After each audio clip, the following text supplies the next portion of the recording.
I am with our State Senator Bruce Tarr, as I often am, not every week so much, depending upon your busy schedule, but it's nice to see you again. Great to see you, Heather. And as I mentioned to you off camera, it's great to see that wonderful sunlight streaming through those windows in Annisquam. It's just nice to see the sun back after we've had a few dreary days. I know. It looks like a whole new world out there. Yeah. So let's start right off by talking about MBTA safety, which is on so many people's minds, and you have some thoughts about it. Well, it should be on all of our minds, Heather, and I'm glad that you brought it up because it's something that we have to continue to focus on and continue to be vigilant and take action about. And so today, the Committee on Telecommunications and Energy here at the State House is holding a hearing. Began at 10:30 this morning. Is right now you and I are speaking at roughly 1 o'clock. So the hearing's been going on for a while to try to understand the oversight functions that state government has over the MBTA, particularly with regard to safety. And the principal responsibility for oversight for the MBTA right now is with the Department of Public Utilities. But the federal report that was done by the Federal Rail Administration had indicated maybe they're not the right folks to be doing that. And so the hearing today is largely about the role of the DPU and whether or not they should continue in that role and or whether or not they should continue in that role and have some additional help. So it's a very complex subject, but one of the things that I wanted to mention is that a while back when we were still in formal sessions, we passed a transportation bond bill. And as we've talked about, we do these about every 10 years to invest in our transportation infrastructure. And this bill was about $11.4 billion in authorizations. Again, that doesn't mean the money's going to get spent. It means it's authorized to be borrowed. And of that, 400 million is authorized to be spent on safety improvements to the MBTA, which we all agree are necessary. But one of the things I'm particularly pleased about is that we were able to be a little bit proactive with oversight of the MBTA. So I worked with the chairman of the Transportation Committee, who's Senator Brendan Crichton from Lynn, and we put together a hybrid amendment that took parts of an amendment that he had offered and parts of an amendment that I had offered, and we put together one that ultimately is law now because it was part of that bill, and the governor signed that into law. And basically what it says is that the MBTA has to have a 3-year safety plan. They've got to begin putting it together, and they've got to start implementing it. And it also says that they have to contract with an independent auditor with experience in transportation safety so that we're not going to just get their opinion for what's happening. We're going to get an independent auditor. And that's significant today because we're talking about the DPU's role in its oversight. Well, what we said months ago is that there should be an independent auditor, and there will be as part of that bill and part of the plan. So just clarify for me how this so there's definitely an independent auditor being assigned to the MBTA safety issue because that is part of the transportation bond bill, thanks to you and your colleague. So how will that affect the conversation about the Department of Public Utilities? Well, in some ways, that conversation is going to continue independently because we need to have a state agency that is responsible every day for monitoring the safety of the MBTA. And whether or not the DPU is the right agency or not is a question that's being very intensely debated here on Beacon Hill today and other days. But while we're waiting to deal with that and understand better how we might reform it, what it means is there'll be an independent auditor looking at it starting now. So that as part of this 3-year safety plan, again, there'll be another set of eyes looking at things and advising and trying to ferret out the problems before they manifest in terms of a breach of public safety, as we've seen so many of. Yes, speaking of seeing so many, all our conversations seem to end with the gates in the gate crossings in Gloucester. So talk to us about that issue in terms of having this independent auditor. So the independent auditor would be able to identify things of the nature that we've been seeing at the grade crossings in Gloucester. But in addition to that, what I'm very pleased with is that we've put together an infrastructure to be able to continue to look at the issue specifically in Gloucester. And what I mean by that is there is now a team which consists of Representative Ferranti, myself, Mayor Verga, and City Council President Gilman. And we are now meeting on a regular basis by Zoom with officials at the MBTA. We started out with weekly meetings. We're now going to bi-weekly meetings. And we are investigating everything that anyone calls the number to report in terms of a safety incident. And so one of the things that happened, if you look at the grade crossings on the gate structure, there was a sign about that big with a phone number to call to report an incident with an identifier particular to that grade crossing. Well, those signs were small. So the MBTA has installed much larger signs so that they're visible, and we're encouraging people to call about anything they see that is dangerous or looks questionable. And then we're going to consider how we can address those things. In addition to that, since the conversation started, the MBTA has replaced all of the wiring and the circuitry relative to the grade crossing, particularly at Washington Street.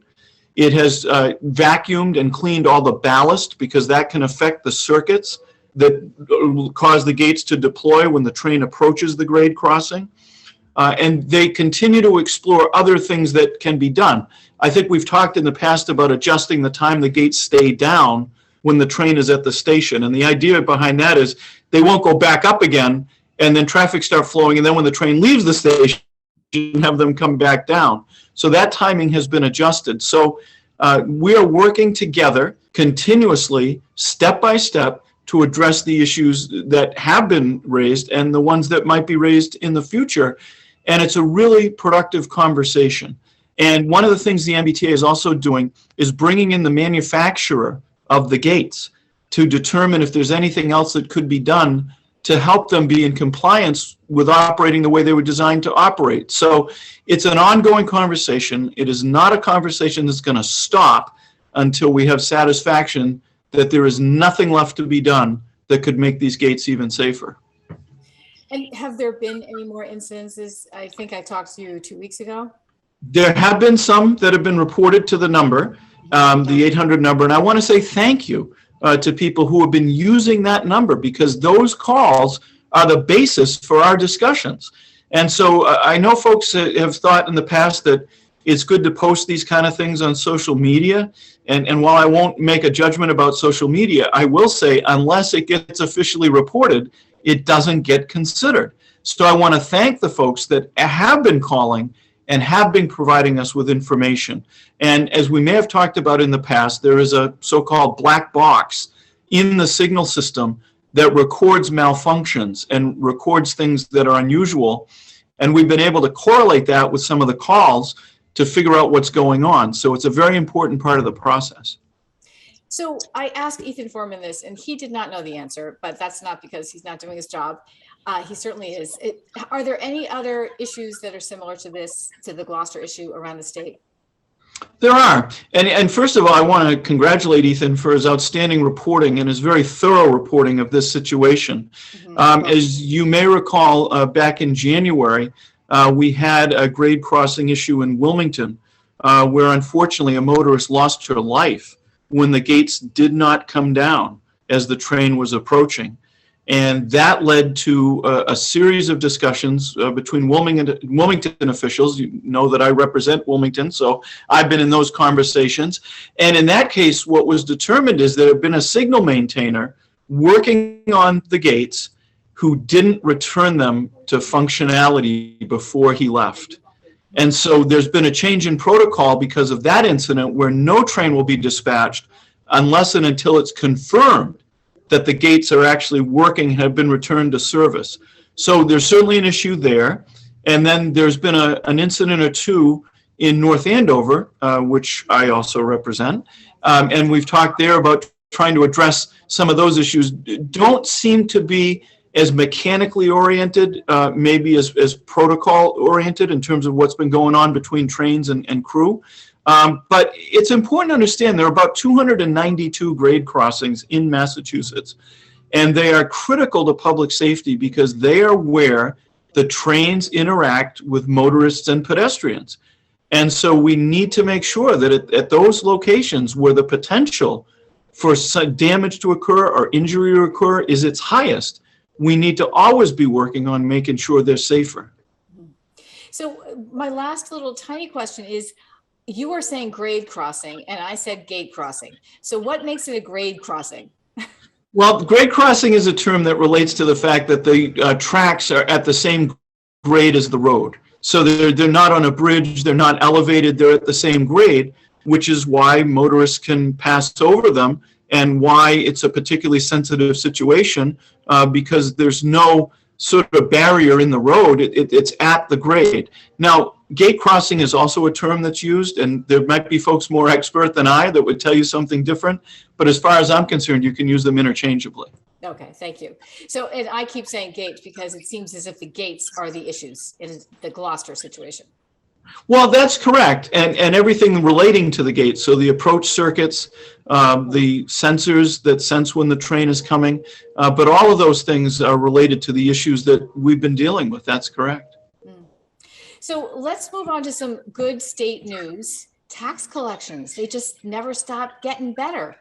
Well, you know, we had a year that was really unpredictable with regard to fiscal year 2022, and of course now we're in fiscal year 2023. And a lot of us have wondered, are we going to continue to see that pace that we saw in 2022, which led to multi-billion-dollar surpluses? And the answer is so far, yes. We were looking a couple of days ago in my office at the collections for August, which is the month that we had the best numbers for at the time. And those figures indicated that we are year-to-date $250 million ahead of where we were at the same time last fiscal year. Which was great, great year. Right. We continue to see incredible collections, despite the fact that there are a lot of economic challenges out there. We hear about businesses that can't source enough labor and human resources. We're all struggling with the cost of inflation and the cost of energy. Even though gas prices have gotten better, the prices of home heating oil and electricity are predicted to go up significantly. So even while we deal with all of those challenges, we still see tax collections coming in at record levels. So where's the magician here? Where's the magic here? What do you think is going on? Because we really do hear a lot of unhappy news, particularly with local businesses. It's true, and I look around here all the time to see if I can find the magician, and I can't. So I don't know that anyone has a good answer. Some of the answers that I've heard has been that there's been a lot of activity with trading in the stock market and in other investments that have yielded capital gains that have been particularly strong. Although again, right now we see the stock market not faring so well. But that's one answer. The second answer is that the sales tax is charged as a percentage of prices that have been increasing. So that might be something to do with it. But the truth is, Heather, we're all struggling a little bit to understand the situation totally, even as we rejoice because we continue to see robust returns. Well, speaking of the staffing crisis, the labor shortage, that you and your friends have sort of addressed that on Cape Ann in a wonderful way, right? You know, I am so proud of what's happened with this effort with Cape Ann Works, which is the name of the program that you're referring to. And what I said the other day when we had a meeting is that the entire country is facing staffing issues everywhere. But on Cape Ann, we found a unique way to address them and to do it in a way that had benefits not only in terms of employment, but in so many other ways. So what happened is, was late last winter, more toward the spring, Michelle Brown from Manchester by the Sea, who had been working for the town of Rockport, and Peter Weber from the Cape Ann Chamber of Commerce, and I and a few others got together. We ultimately brought into the team Representative Ferranti and Representative Belcito, and we started talking about how we might take advantage of something called a J-1 visa, which is made available for students who want to come to the United States and learn about our culture while at the same time being employed. And we thought at the time it would be a pilot program and we'd like to have 10 students. And we thought about how we could make our program the best program of its kind in the country.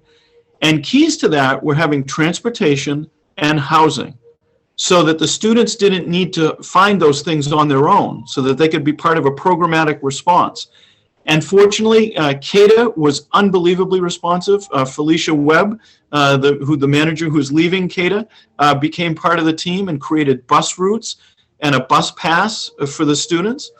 And then we worked with two institutions, Gordon College and Gordon Conwell Theological Seminary, and they made available the housing that they weren't using because it was the off season for them in terms of student attendance.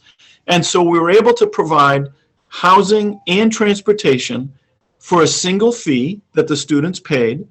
And then we partnered with a group called Inner Exchange, which is one of a few companies that work with the US State Department to be able to implement the J-1 visa program. And they were phenomenal to work with. So I'm going to compress this story a little bit, but I also need to mention that it was important to us that this program not only be for students from foreign countries. We wanted to help students locally that were also looking for a job. So we set up a website where folks could post jobs if they were local employers, and where students could post their availability and respond to those postings. And in addition to that, we created something called Works Perks, where local businesses, if you had the ID from the program, would give a discount to student employees. And so all of that being put together totaled, we wound up with 47 students who came to us from all over the world. I believe it was more than 20 different countries, and it's probably more than that. It's probably 18 countries, I think, is actually the accurate number. Businesses from all across Cape Ann, large and small, employed those students, and a tremendous number of businesses were partnered with the students. That number was greater than 20. But in addition to that, there was a lot of exchange that happened. The students came here to the State House. They had a beach barbecue over at the Singing Beach in Manchester. They got to do various things. There was a lot of cultural visit to Boston, visits that happened. And there was a lot of bonding. And it was one of the most amazing things to me and gratifying to see students from all over the world, some of whom, by the way, lived in the same country and not even that far from each other, that had never met. And they came here and they bonded and they became friends and they became supportive of each other. And to a person, they reported to me how much they love Cape Ann and how much they loved learning about America, and how they will take what they learned here back to their countries and share that experience. And the two comments that I've heard the most are, one from employers saying, I want more of these students next year, and two from the students saying, I want to come back next year. So it has been a success beyond what we possibly could have envisioned, and all from a very grassroots effort. And what an amazing way to just spread the word around the world how great Cape Ann is, right? One of our best advantages is word of mouth. Exactly. You're absolutely right. And these students became ambassadors for Cape Ann. Many of them said they'd like to stay, but we told them we'd be happy to have you come back after your visa is reauthorized. So incredible ambassadorship on their part. And one of the things that was interesting to me was to see the students learn about political science and about our government, and to learn about consent with the government, rather, with the consent of the governed, and how important that is as a pillar of our democracy, and how they talked about wanting to go back and spread the message about that and empower people to be more engaged in the places where they live. That is so interesting, really. That's how it gets done, right? Boots on the ground and face-to-face interactions with human beings. That's wonderful. It was so heartening to see this program unfold with the help, again, of lots of partners. The Chamber of Commerce, the Cape Ann YMCA played a major role in the program, and so many different partners and so many businesses, not only who needed the employees, but who were willing to go the distance to give the students a good experience. Mm-hmm. And it happened, and it happened in such an intense way. It's a great success story. That is so great. Well, we hope to see some pictures, and maybe 1623 can help get those pictures out there so we can all see more of this great program. We're definitely hoping to share that with you. Yes. Yeah, and so will there be a season 2 of Cape We're Ann Work? working on that now. We're working on learning or talking about the lessons that we've learned and troubleshooting some of the things that we could do better at, and figuring out what our capacity could be for the coming year, whether or not there's enough housing, whether or not CADA can handle transporting additional students, because we want to be good stewards and we want to be responsible. So we don't want to bring anybody here that we can't provide service to and accommodate. So we're thinking about that right now, and I hope to have a progress report for you again soon. All right. Well, we will check in with that. So get out there and have some sunshine, and we will talk next week, hopefully. I very much look forward to it. Thanks, Heather. Thank you. Interested in a sponsorship? Email sponsor@1623studios.org to learn more.